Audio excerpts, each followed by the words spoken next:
في لعيبة لازم ترحل من النادي الأهلي الموسم الجاي، وعلى رأسهم محمد فخري. اللعيب اللي ما بشوفش ليه يعني أي إيجابية خالص. لعيب يعني مش عارف ليه كل المدربين مقتنعين بيه رغم ان هو ما بيلعبش مع ولا مدرب. فانا بشوف ان هو وجوده عالة على النادي الاهلي. اللعيب التاني علي لطفي، وانا مقدر ان علي لطفي لعيب جدا وحارس مرمى كويس جدا، لكن طالما ما بياخدش فرصه والحارس بيكبر فلا بد ان علي لطفي يطلع من النادي الاهلي. اللعيب الثالث والمفاجاه هو طاهر محمد طاهر. طاهر محمد طاهر راجل احتفالاته حلوه، راجل بيحتفل بالبطولات حلو، احسن واحد بيحتفل في النادي الاهلي، لكن الراجل الاضافه الفنيه ليه زيرو.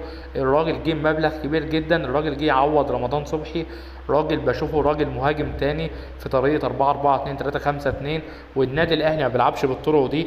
فبشوف ان هو لازم يخرج من النادي الاهلي، عشان انا ما بشوفش ليه اي اضافه فنيه وهو اقل من اي جناح في النادي الاهلي.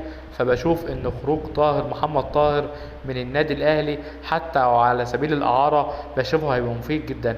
اكتبوا تحت في الكومنتات مين اللعيبه اللي انتوا شايفينها المفروض تخرج من النادي الاهلي، ولو انتوا شايفين ان في لعيب انا قلته المفروض يقعد في النادي الاهلي اكتبوا تحت في الكومنتات.